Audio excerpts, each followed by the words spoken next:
골로새 교회는요 이단자들이 있다 그랬어요. 이단자들 영지주의라 그랬는데 그 스피릿이 뭡니까? 우리만 비밀을 알고 있어. 여기 와야지만 이 비밀을 듣고 구원을 얻어라고 하는 거예요. 지금 신천지와 하는 짓이 결이 같습니다. 그 영이 같다는 이야기예요. 그런 유혹이 있었습니다. 뿐만 아니라 인본주의에서 오는 유혹도 있어요. 인본주의에서 오는 유혹 두 가지인데 하나는 율법주의입니다. 율법주의. 내가 익숙해 왔던 것들, 익숙한 패턴을 따라서 이렇게 신앙생활해야 돼라고 가르치는 거죠. 율법을 지켜야 구원을 얻는다. 율법을 따라 할례를 받아야 되고 그리고 절기를 지켜야 되고 뭐 등등 그런 식으로 내가 지금까지 익숙해 온 대로 해야 예배다라고 하는 거예요. 이것도 잘못된 거죠. 어떻게 생각하십니까? 요즘 다니엘 기도회가 이제 마쳤는데 찬양을 듣다 보면 찬송가 같은 경우도 이렇게 많이 편곡을 해서 부르지 않습니까? 편곡을 해서 부르는데 예전에 이제 어른들은 찬송가도 하나님을 향한 노래다 이래가지고 1절 부르다가 2절 후렴 안 나가고 2절 가사로 넘어가서 부르니까 그 장로님이 아주 앞에서 혼자 후렴을 이어서 부른대요. 그냥 큰 소리로. 노래는 그렇게 찬양은 그렇게 하는 게 아니야 이렇게 해서. 그럼 예배 인도를 하던 그 학생이 얼마나 그 상처가 되겠습니까? 예, 그게 이제 제 동생인데 그런 일들이 실제로 있었단 말이에요. 뭡니까? 자기에게 익숙한 종교의 형태라는 거죠. 근데 기독교는 종교가 아닙니다. 생명이고 흘러가는 거예요.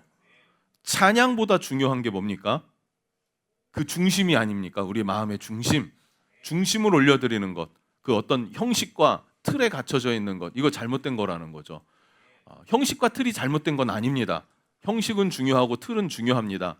기독교 역사가 이렇게 흘러오면서 꼭 성경에 기록되지 않더라도 보통은 11월 셋째 주가 오늘이 셋째 주죠. 넷째 주네요. 지난주가 셋째 주니까 셋째 주일이 보통 추수감사주의를 지켜요. 그게 이제 전통적으로 그래 왔습니다. 근데 그것은 좀 저희는 첫째 주에 했죠. 왜 그랬냐 하면 셋째 주까지 오면 너무 춥고 겨울 느낌인데 감사절을 하려니까 조금 계절과 안 맞는 느낌이 있었다라는 이야기들을 드렸어요. 그런데 전통적으로는 셋째 주였어요. 근데 그것도 이유가 있지 않았겠습니까? 셋째 주에 했었던 이유. 주일 오전 예배는 11시에 드려요. 이것도 이유가 있지 않겠습니까? 농사 짓는 분들이 아침에 밭일을 하고 해가 뜨기 전에 마무리를 하고 예배에 나올 수 있는 시간이 11시였으니까 11시로 지켰다라고 제가 알고 있어요. 그렇게 해서 11시가 된 건데 오직 11시만 예배로 고수하는 것도 형식과 틀에 갇혀져 있는 거겠죠. 이런 것들이 공격해왔다, 신앙을 흔든다라는 거예요. 그거에 대해서 사도 바울이 뭐라고 합니까? 흔들리지 말아라 이거예요. 흔들리지 말아라. 또 하나 있습니다. 금욕주의. 당시에 큰 영향력을 주지는 않았지만 금욕주의자들, 이 사람들 되게 경건해 보인단 말이에요. 명상, 지난번에 계속 말했듯이 명상, 자기 관리 철저히 하는 거 좋아 보입니까? 좋아 보이지 않습니까? 좋아 보여요. 그리고 하세요. 운동도 좀 하시고요. 예, 그거 하지 말란 얘기가 아니라 운동도 하시고 자기 관리도 잘 하시고 이렇게 먹는 거, 자는 거 이런 관리들을 잘 하세요. 아무거나 먹지 말고 좋아하는 것만 먹지 말고 잘 균형 있는 식단을 짜서 먹는 게 필요하지 않습니까? 필요해요. 운동 필요하지 않습니까? 스트레칭도 하시고 근육 운동도 하시고 유산소도 하시고 하셔야죠. 해야 되는데 그것은 육체의 일을 제어하는 데는 조금도 도움이 되지 않는다. 근데 성경이 말하는 것은 육신의 일은 사망이다는 거예요. 육신의 생각은 사망이다. 영의 생각은 생명과 평안이다. 그러니까 하나님을 만난 사람들은 이것도 해야죠. 당연히 육신을 돌보는 게 중요한데 영의 일을 먼저 도모해야 해요. 이게 중요하다는 거예요. 절대적이라는 거예요. 근데 이거에는 그게 도움이 전혀 안 된다라고 말하고 있습니다. 맞습니까? 그래서 흔들리지 말고 견고한 주님의 사람으로 서 나가라라는 것을 권면해줘요. 거기에 핵심은 무엇입니까? 예수님이 누구신지를 바로 알고 우리가 믿는 예수님 안에서 이러이러한 삶을 살아라라고 권면하는 거예요. 그건 잘못된 거니까 아무리 사람들이 너는 왜 그거 안 하냐 저거 안 하냐 너 비밀한 걸 왜 안 듣냐 막 이런 거 아무리 얘기를 해도 뭐 흔들리지 말라는 얘기죠. 흔들리지 않는 이유는 무엇입니까? 우리 뿌리에는 누가 있기 때문에요? 예수님이 있기 때문에 그 예수님을 바로 아는 여러분 되시기를 주님의 이름으로 축복합니다. 이것이 가장 중요하다라고 성경이 말해주고 있어요. 그러면서 이 모든 삶을 한마디로 표현하는데 뭐라고 표현하냐면 하늘의 것을 구하고 땅의 것을 구하지 말라라고 표현했어요. 하늘의 것은 무엇이고 땅의 것은 무엇입니까? 지금 이단자들, 그다음에 율법주의자들, 금욕주의자들, 이 사람들이 말하는 것이 다 뭐라고요? 땅의 것이라는 거예요. 그럼 하늘의 것은 무엇입니까? 뜬구름 잡는 게 아니라 하늘의 것은 이것이다라고 하면서 제가 이게 지금 3장에 있는 걸 짧게 넘어가는 거예요. 하늘에 있는 하늘을 구하는 삶은 이것이다. 실제로 가정에서의 삶은 이래야 하고 직장에서의 삶은 이래야 한다라는 걸 말해줍니다. 가정에서의 삶은 무엇입니까? 아내는 남편에게 복종하고, 남편은 아내를 어떻게 하고요? 사랑하고. 자세히 설명하지 않을게요. GT를 다시 한번 하시고 보시면 아실 겁니다. 관계, 그리고 부모와 자녀에게도 관계가 있지 않습니까? 자녀는 부모에게 순종하고, 그리고 부모는 자녀를 향해서 어떻게 해야 합니까? 힘으로 누르는 게 아니에요. 그 인격을 존중해주고 사랑해주고 바른 길로 인도해주는 것, 그런 바른 관계에 그것이 뭐라고요? 하늘의 것을 추구하는 자의 삶이다 라고 말하는 거예요. 뜬구름이 아니라 우리 삶의 실제를 말하는 것입니다. 그리고 직장 생활에서는 뭘 말하고 있습니까? 직장에 일단은 종들아라고 표현됐어요. 그런데 일반 직장인들이라고 우리가 이렇게 대입을 해서 적용을 해도 뭐 틀리지 않습니다. 직장 생활 하시는 사람들, 모든 사람들은 어떻게 해요? 직장 상사, 사장님에 대해서 존중하고 성실하게 최선을 다하라는 거예요. 볼 때만 뺀질이처럼 잘하는 척하고 알랑방구 끼고 이런 거 하지 말고 성실하게 행해라. 아멘인가요? 성실하게 행하라. 성실하게 행해라. 그리고 직장 상사, 사장님들은 어떻게 하라는 거예요? 존중해줘라 이거예요. 존중해줘라. 그 인격을 존중해줘라. 자, 여러분들은 어느 포지션에 있습니까? 사장님입니까? 그럼 직원들을 존중해줘야죠. 여러분 직원이십니까? 그럼 그 직장 안에서 성실을 다하셔야죠. 아멘. 남편과 아내는요. 성경 보세요. 그리고 그렇게 하세요. 아멘. 이게 뭐라고요? 하늘의 것을 구하는 자의 삶이다 라고 말하고 있어요. 그러면서 이제 마무리에 들어가면서 사도 바울이 이런 흐름 가운데 성도들에게 필수적인 조건이 있다, 성도로서 마땅히 해야 할 것들이 있다, 이걸 가르쳐줘요. 이것이 굉장히 중요합니다. 그것이 뭐냐? 기도입니다. 오늘 2절을 한번 같이 읽어보겠습니다. 이거 정말 중요한데요, 여러분.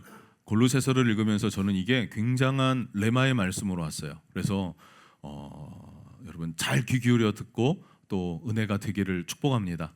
마음을 열어야 은혜가 되겠죠. 함께 읽어봅니다. 시작. 기도를 계속하고 기도에 감사함으로 깨어 있으라. 아멘. 기도를 계속하래요. 감사함으로 깨어 있으래요. 자, 이 무슨 말일까? 기도를 계속하라라는 말은 무슨 말일까요? 응답받을 때까지 기도해라. 끈기를 가지고 기도해라 이거예요. 끈기를 가지고 기도해라. 기도 조금 하다가 몇 번 하다가 말아버리고, 신앙 좀 있다 한두 달 하다가 말아버리고가 아니라, 여러분 기도하면 응답이 있음을 믿습니까? 살아계신 하나님은 기도하면 들어주시는 하나님이심을 믿습니까? 믿으면 끝까지 기도할 수가 있는 거예요. 왜요? 믿으니까 끝까지 기도하는 여러분 되시기를 축복합니다. 그런데 사실 현실 속에서 기도하다가 그래 기도해야지, 맡겨야지 기도했는데 이게 매번 잘 됩니까? 안 됩니까? 기도 습관이 잘 안 되니까 안 되는 거예요. 잘 안 되는 거예요. 그러나 다시 한번 이렇게 기도해야 한다라는 메시지가 왔을 때 순종할 줄 아는 여러분 되시길 바라요. 그러면 조금씩 영적인 습관들이 만들어지는 것이에요. 영적인 루틴이 만들어지는 거예요. 그렇게 기도 생활이 성도에게는 끊임이 없어야 합니다. 끝까지 기도하는 것, 하나님께 구하는 것, 이거 끈기 있는 기도, 이거 굉장히 중요하다는 것이죠. 우리 그 다니엘 기도에서도 사기라고 하는 거 이렇게 설교하신 목사님 기억하십니까? 사기, 기도하고 기대하고 기다리면 기적은 일어난다. 이게 그냥 여기저기서 많이 그냥 이렇게 회자되는 이야기예요. 이게 이렇게 선포되는 이야기죠. 근데 이거 정말 사실입니다. 기도하고 뭐 합니까? 기다리고 기대하고 기다리고 그러면 기적이 일어난다는 거예요. 근데 시작은 뭐부터 시작이 돼요? 기도요. 기도 안 하고 기대하고 기다리면 시험이 일어납니다. 기도하고 기대하고 기다려야죠.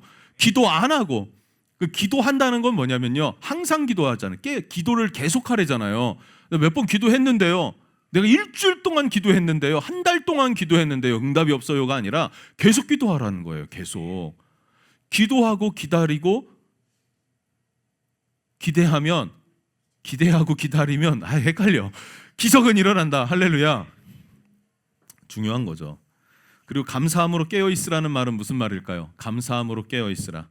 감사함으로 깨어 있으라. 감사의 마음으로 열린 마음으로 기도하라는 거예요. 열린 마음. 여러분 불평과 원망이 가득하고 상황과 형편이 어려우니까 그냥 짜증이 가득해요. 그러면 마음이 어떻게 해요? 열린 겁니까? 닫힌 겁니까? 닫힌 거잖아요. 그렇게 하면 기도가 나와요? 안 나와요? 안 나와요. 기도를 해요라고 해도 형식적인 기도만 나옵니다. 그냥 시키니까 강제적으로 그냥 기도하는 척은 해요. 그런데 진짜 기도는 안 나와요. 왜요? 마음이 닫혀 있으니까. 불평, 불만, 원망 이런 게 아니라 하나님 앞에 열린 마음으로 감사함으로 할렐루야. 감사함으로 마음을 열고 뭐 하라는 거예요? 기도를 계속해라. 그러면 하나님은 어떻게 하신다? 응답하신다. 예. 무엇보다 모든 영적인 일은요 반드시 기도가 필요한 줄로 믿습니다. 영적인 일을 하는데 기도 안 하고 시작하면 그거 됩니까? 안 됩니까? 영적인 일이 아니죠. 육신의 일이죠. 그래서 육신의 사람과 영의 사람의 차이는 기도하고 일을 하느냐, 그 일을 하면서 지속적으로 기도하느냐, 아니면 기도 안 하고 그냥 나 필 받았어 이렇게 움직이느냐, 이거에 따라서 영적인 사람과 육신의 사람이 갈려지는 것입니다. 여러분 한번 돌아보세요. 나는 영적인 사람인가? 육신으로 살아왔는가? 영적으로 살아야겠다. 영적인 삶이 뭐라고요? 기도로 살아가는 삶. 할렐루야. 자, 3, 4절 볼까요? 영적인 일에 반드시 기도가 필요한데 중요해요. 같이 읽어봅시다. 시작. 또한 우리를 위하여 기도하되 하나님이 전도할 문을 우리에게 열어주사 그리스도의 비밀을 말하게 하시기를 구하라. 내가 이 일 때문에 매임을 당하였노라. 그리하면 내가 마땅히 할 말로써 이 비밀을 나타내리라. 아멘. 중요한 거예요. 영적인 일들은요, 그 어떤 사역도 기도로 시작해서 기도로 진행되고 기도로 맞춰져야 돼요. 왜냐하면 기도는 나보다 하나님이 먼저 앞서가셔서 그 일들을 행하게 하는 힘이 있습니다. 맞습니까? 지환이가 예를 들어서 책장 위에 자기 장난감이 있는데 꺼내고 싶어 해요. 근데 손이 닿을까요? 안 닿을까요? 안 닿겠죠? 낑낑거려요. 그러면 될까요? 안 될까요?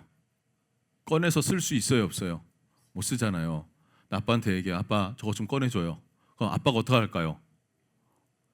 그래 하고 일어나서 달려가서 그것을 꺼내서 일로 와 놀만한 자리에다가 쫙 펼쳐주지 않겠습니까? 그래요, 안 그래요?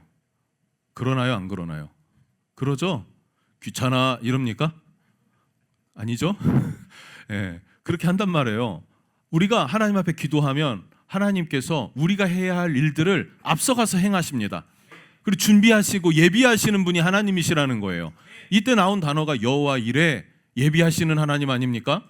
예비하신다는 거예요. 뭔가 막힘이 있습니까? 하나님께 기도하면 하나님이 앞서가셔서 그 일을 준비하고 계신다는 거예요. 그래서 기도하고 우리가 그 사명을 감당하러 나아가면 그 일은 다 뭐가 돼 있어요? 펼쳐져 있는 거예요. 하나님이 다 준비하신 거예요. 그러니까 하나님의 기적을 경험하는 거고 예비하심을 경험하는 거고 은혜와 은총 가운데 살아가는 것입니다. 그래서 기도는 중요합니다. 기도는 중요합니다. 할렐루야. 기도는 중요하다는 거죠. 보통 기도를 말할 때 내가 원하는 일을 구합니다. 하나님 나 상황이 이래요. 도와주세요. 하나님 나 이게 필요해요. 이것 좀 채워주세요. 이렇게 기도하는 게 보통의 기도죠. 틀린 기도 아니에요. 그렇게 하시는 거예요. 그런데 먼저 그의 나라와 그의 의를 구하라라는 말씀도 있지 않습니까? 그러니까 나의 필요와 나의 일들도 중요하고 급하지만 먼저 뭘 하라고요? 주님이 그의 나라와 그의 일을 위해서 해라 라고 말씀하셨어요. 그래서 우리가 나의 인생에 급한 것도 있고 내 삶에 급한 것도 있는데 이거 잠깐 킵해 놓고 그리고 먼저 하나님의 사역을 위해서 기도하고 그 일을 위해서 헌신하고 충성해 보라는 거예요.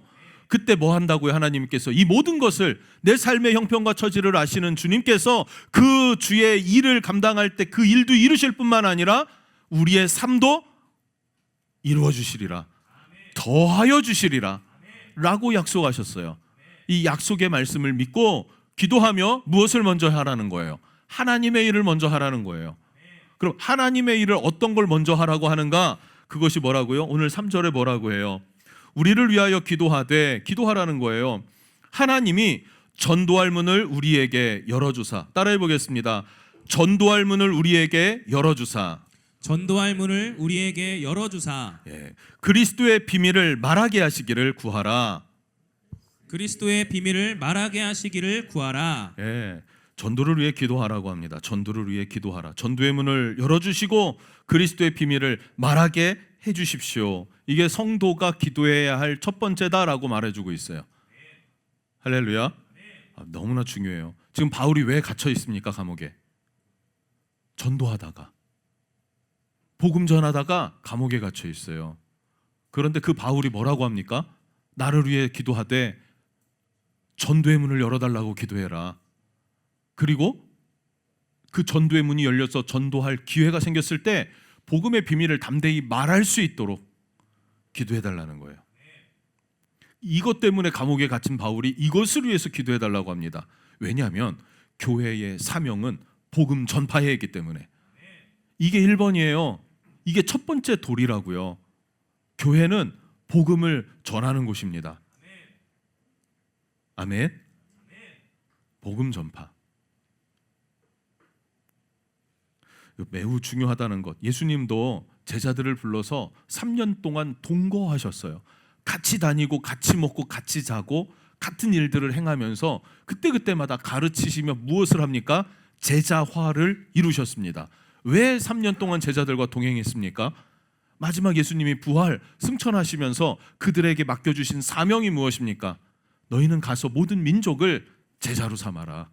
아버지와 아들과 성령의 이름으로 세례를 베풀라. 이거예요. 복음을 전하라는 거예요. 복음을 전해라. 그리고 말씀 안에서 살게 하라. 이것이 우리의 사명입니다. 이것을 감당하라고 교회를 세우셨고 바울을 보내셨고, 바울은 이 사명을 감당하면서 골로새 교회들에게도 골로새 교회에게도 뭐 하라는 거예요? 기도하라는 거예요. 무엇을 위해 기도하라? 전도를 위해서 기도하라. 할렐루야. 기도하는 거 매우 중요합니다. 여러분, 전도할 기회가 있습니까? 전도할 대상이 있습니까? 있나요, 없나요? 있어요, 없어요? 전도 대상이 있어요? 할렐루야. 전도 대상이 있어요? 전도할 기회가 있어요, 그러면? 없어요, 있어요? 없어, 보니까. 우리 없어요. 없으니까 전도 안 하지. 지금 지난 한 달 동안 전도했어요? 복음을 전했어요? 안 전했죠? 왜 안 전했어요? 전도할 기회가 없으니까. 전도할 대상이 없으니까 안 했잖아요. 딱 보세요, 그냥. 그렇죠. 마음에 전도할 사람이 있는데요가 아니라 그 사람에게 전도했냐고요. 근데 안 했잖아요. 왜 안 했나 생각해 보면 뭐 생각이 안 나서요. 뭐가 안 한 거예요, 그냥. 안 했잖아요. 안 했어요. 교회가 복음을 전해야 되는데 사실 전도의 문이 막혀 있는 거예요. 그렇지 않습니까? 그래서 누구에게 전해야 할지 사실 잘 몰라요. 전도 대상자 써냅시다라고 하면 써낼 사람 있어요?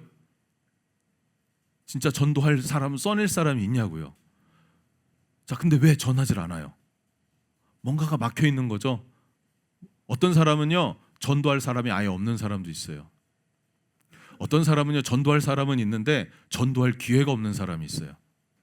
다 뭐예요, 이게? 그래서 결론은 지금 나는 복음을 전하지 않은 지가 한 달이 넘었어요. 석 달이 넘었어요. 6개월이 넘었어요. 1년이 넘었어요. 다 뭐예요, 이게? 전도의 문이 막혔다는 거예요. 이게 우리 은혜의 향해 교회 상황이더라고요. 이것을 위해서 제가 기도를 했을까요? 안 했을까요? 기도했죠. 답이 있었을까요? 없었을까요? 답답해요. 이게 없어요.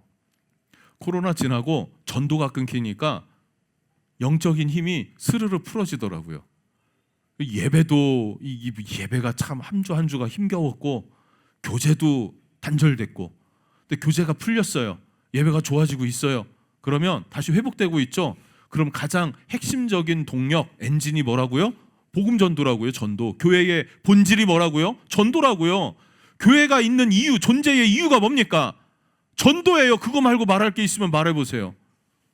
성경에서 말하는 게 있냐고요? 더 있죠. 예배도 있고 기도도 있고 있는데 그 궁극의 목적은 뭐냐면 영혼 구원이라고요. 영혼 구원. 아멘입니까? 영혼 구원이라고요. 근데 그것을, 그 가장 본질적인 것들을 우리가 감당하지 못했다는 것은 뭐냐면 전도의 문이 막혔다는 것이고, 이것을 어떻게 해야 될까요? 주님, 기도해봐도 기다려봐도 답이 없어요. 그런데 골로새서 4장에서 제가 답을 찾았다니까요. 사도 바울이, 성경이 뭐라고 말해줍니까? 그 막힌 전도의 문을 열어주는 열쇠가 기도라고 하는 거예요. 기도하라는 거예요. 3절을 다시 볼까요? 또한 우리를 위하여 기도하되 하나님이 전도할 문을 우리에게 열어주사. 아멘. 전도의 문을 열어준대요. 뭘 통해서요? 성도의 기도를 통해서 전도의 문을 열어주시고. 아멘. 여러분, 전도해야 되는데 전도가 닫혔죠. 전도하기 어렵죠.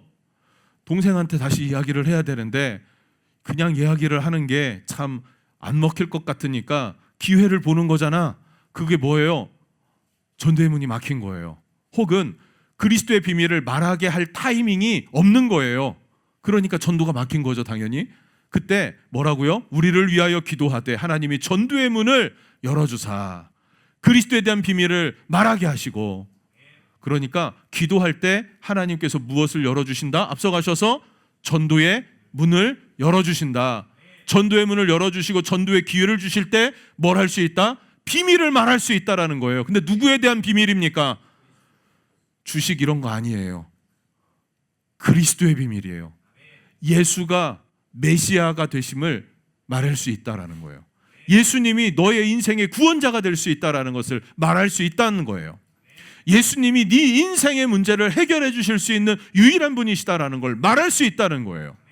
할렐루야. 이 모든 게 어디서부터 시작됩니까? 기도에서부터 시작된다는 것입니다. 그래서 기도는 막힌 전도의 문을 뚫어내는 능력이 있다라고 말하고 있어요. 얼마나 놀라운지, 바울은 감옥에 갇혀 있었는데 감옥에서 깊이 하나님을 묵상하고 있으면서 그곳에서 복음을 전하고 이렇게 편지를 써서 모든 세계에 퍼져 있는 모든 교회들을 향하여서 가르치기도 하고 세워주기도 하고 그들로 하여금 하나님의 나라를 위해서 사역하게 만들었다는 사실이에요. 심지어 감옥에서도 만나는 사람마다 전도했고, 그 중에 성경에 기록되어 있지는 않더라도 많은 고위 관료들이 있을 거 아니에요. 그들에게도 복음을 전하고, 그러니까 생각지 않은 곳에서 교회가 세워지고 그런 역사들이 일어났단 말이죠. 할렐루야. 본질을 돌아봅시다. 교회의 본질은 무엇인지, 성도의 본질은 무엇인지를 돌아보는 게 중요해요. 현재 골로새 성도들은, 골로새 교회는 사명이 있습니다. 뭡니까? 복음 전도. 그런데 복음을 전파합니까? 못합니까? 못해요. 왜 못합니까? 발목이 잡혀 있어요. 이단자들에게, 율법주의자들에게, 금욕주의자들에게 발목이 잡혀 있어요. 한마디로 말하면 세상의 가치관에 발목이 잡혀가지고 하나님으로부터 받은 사명은 시작도 못하고 있어요. 감당하지 못하는 거예요. 멈춰버렸어요. 복음을 전해야 되는데 공장이 멈춰서듯이 그냥 멈춰버린 거예요. 그때 사도 바울이 뭐라고 합니까? 너 발목 잡혀 있는 걸 풀어내라. 거기에 개의치 말아라. 그리고 무엇 하라? 복음을 전해야 되는 그 사명을 향하여 나아가라는 거예요. 그것을 위해 또한 기도해달라는 거예요. 그것이 교회의 사명이고, 사명을 바라보고 나아갈 때 하나님께서는 우리의 인생에 묶인 것들을, 결박들을 풀어주시고 끊어내시고 자유케 하시는 줄로 믿습니다. 우리가 지금 시작해야 될 건 복음 전파입니다. 전도입니다. 무엇부터 전도하겠습니까? 어떻게 전도하겠습니까? 기도부터 합시다. 기도합시다. 무엇을 위해 기도합니까? 전도를 위해서 기도하는 거예요. 복음을 전할 기회를 주십시오. 복음 전파할 수 있는 교회로 하나님 전도의 문을 열어주소서. 전도의 문이 열릴지어다 하고 기도하는 저와 여러분 되시기를 주님의 이름으로 축복합니다. 뿐만 아니라 전도할 때 복음을 들어야 될 불신자들이 있지 않습니까? 그들과의 관계에 대해서도 얘기를 해요. 5절과 6절입니다. 제가 5절을 읽을게요. 여러분 6절 읽어주십시오. 외인에게 대해서는 지혜로 행하여 세월을 아끼라. 너희 말을 항상 은혜 가운데서 소금으로 맛을 냄과 같이 알아. 그리하면 각 사람에게 마땅히 대답할 것을 알리라. 아멘. 아멘. 자, 5절에 뭐라고 합니까? 외인에게 대해서는 지혜로 행하여 세월을 아끼라. 외인이 누굽니까? 복음을 모르는 사람이요. 예수님이 구원자인 줄을 모르는 사람. 성령님이 역사하신다, 나와 동행하신다는 사실을 모르는 사람. 하나님께서 나를 사랑하사 독생자 예수 그리스도를 내어주셨다는 사실을 받아들이지 못하는 사람. 그 사람에게는 지혜롭게 말해야 되지 않겠습니까? 그 사람이 들을 수 있는 언어들을 사용해야 되지 않겠냐는 거예요. 그리고 그들에게 모범이 되는 언어 생활이 필요하지 않겠습니까? 지혜롭게 말해야 돼요. 그러면서 행동도 지혜로워야 될 뿐만 아니라 그렇게 세월을 아껴서 복음을 전해야 된다는 겁니다. 그들에게. 그러면서 6절에 뭐라고요? 너희 말을, 다른 것보다 행동도 있고 무엇도 있고 다 있는데 특별히 말에 대해서 이야기해요. 언어 생활에 대해서 이야기를 합니다. 너희 말을 항상 은혜 가운데서 소금으로 맛을 냄과 같이 알아. 여러분 음식을 해보셨습니까? 소금을 넣으세요? 안 넣으세요? 음식에? 넣죠? 많이 넣으면 어떻게 됩니까? 덜 넣으면요.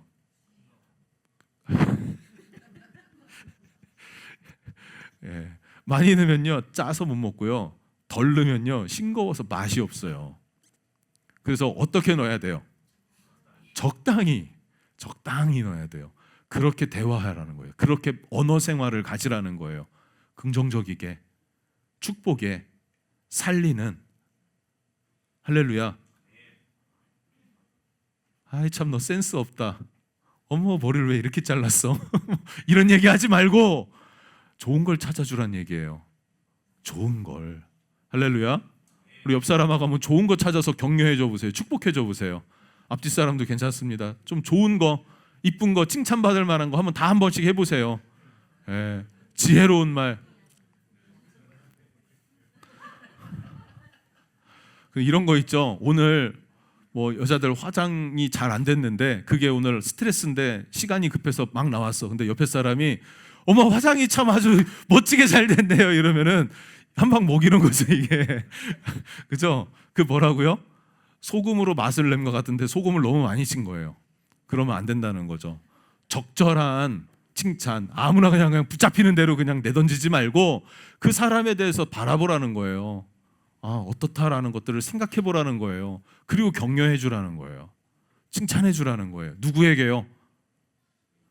성도 안에서도 마찬가지지만 오늘 말씀에서는 불신자들에게, 외인된 자들에게, 말씀 밖에 있는 사람들에게 그렇게 격려해 줄 수 있는 여러분 되라는 거예요. 밑도 끝도 없는 칭찬은 욕보다 더합니다. 그런 거 말고 소금처럼 적절하게.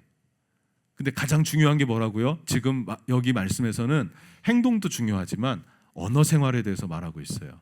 바른 말을, 고운 말을 사용하는 것, 이것이 매우 중요하다고 이야기를 하고 있습니다. 정말 우리가 힘써야 될 게 이것들이에요. 목사님들하고 만나는 모임들이 종종 이제 연말 가까이 되니까 생겨요. 그러면은 다들 물어봐요. 꼭 우리 교회는 꼭 물어보는 게 뭐냐면은 내년 계획 어떻게 세웠어? 다 세웠어? 이런 거예요. 내년 계획 세웠어? 예. 어떻게 세웠어? 아, 근데 이거 말할 때마다 어떤 마음이 드는지 아십니까?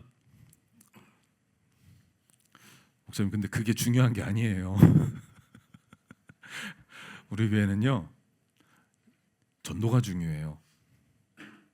우리 월드 사역을 하잖아요. 5개년 계획을 선포하고 워시핑, 예배에 대해서 그리고 올해가 뭡니까?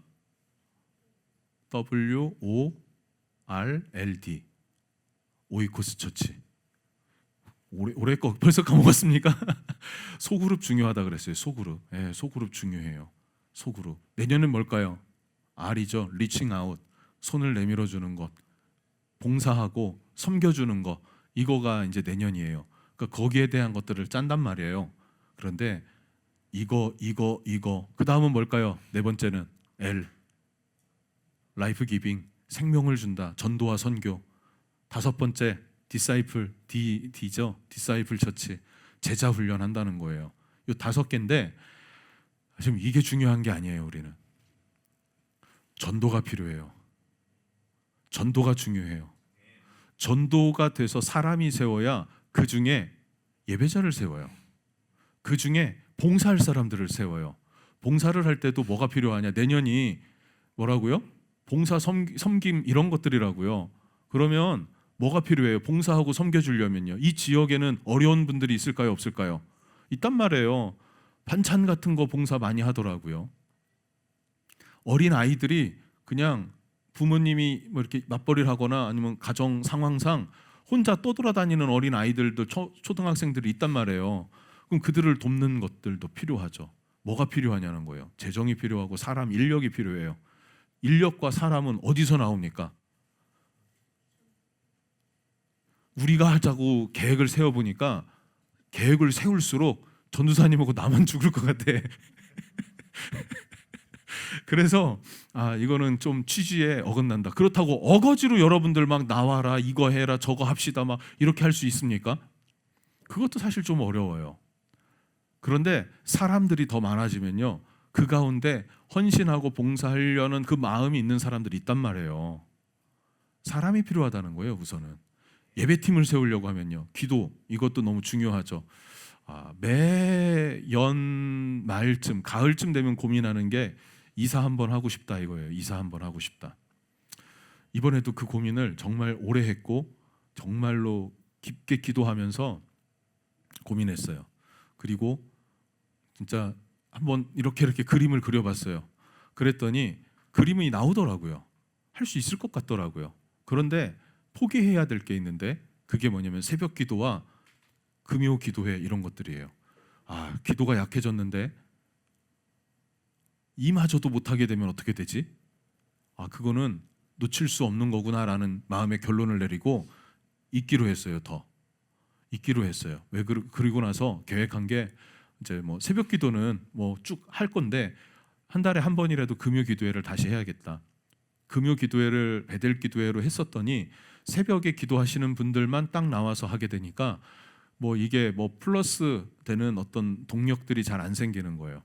그리고 함께 기도하려고 그러면 악기 세션을 갖고 같이 해야 되는데 사람이 조금 부족하니까 음악을 틀어놓고 기도를 했어요. 그러다 보니까 이 조금 기도 분위기가 그렇게 뜨거워지는 느낌을 받지는 못합니다. 왜냐하면 정해지는 그 노래 그 찬양의 그 흐름만 따라가게 되니까.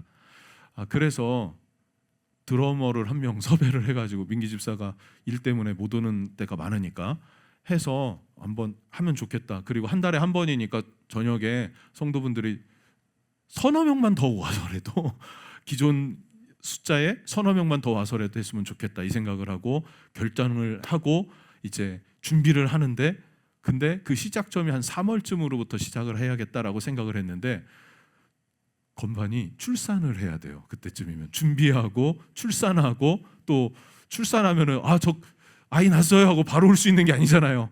또 몸을 또 이제 회복하는 기간도 당연히 필요하고 그러다 보니까 이거 후반기에는 할 수 있을까?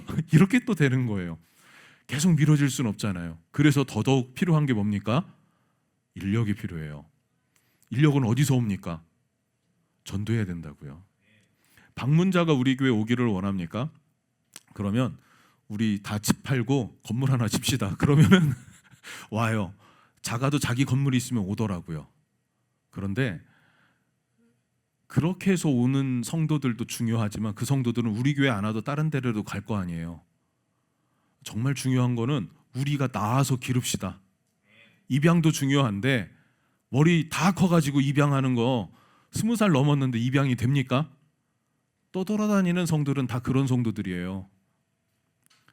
그래서 정말 어린아이와 같은 그런 신앙생활 하시던 사람들, 아니면 아예 불신자였는데 우리가 전도해서 그래서 세례를 한 사람 한 사람 줍시다. 태근 형제가 지난번 수요일에 그 다니엘 기도회 끝나고 잠깐 이야기를 했는데 세례에 대해서 얘기를 하면서 내년에 세례를 받기를 원한대요. 여러분, 우리 교회가 되게 놀라운 거예요. 영웅이가 불신자였는데 전도가 돼서 세례를 받았잖아요. 근데 얘가 전도를 해서 또 이 형제가 세례를 받게 됐잖아요. 그리고 자기들 아름다운 가정을 지금 세웠고요. 우리 교회가 존재함으로 한 영혼 한 영혼 구원해 가는 거예요. 장 집사님 불신자였잖아요. 근데 우리 은혜항해 교회 와서 세례 받고 여기서 하나님 만나게 된 거 아니에요? 혼자만 구원받은 게 아니라 남편 데리고 와서 남편도 세례 받게 했잖아요. 할렐루야.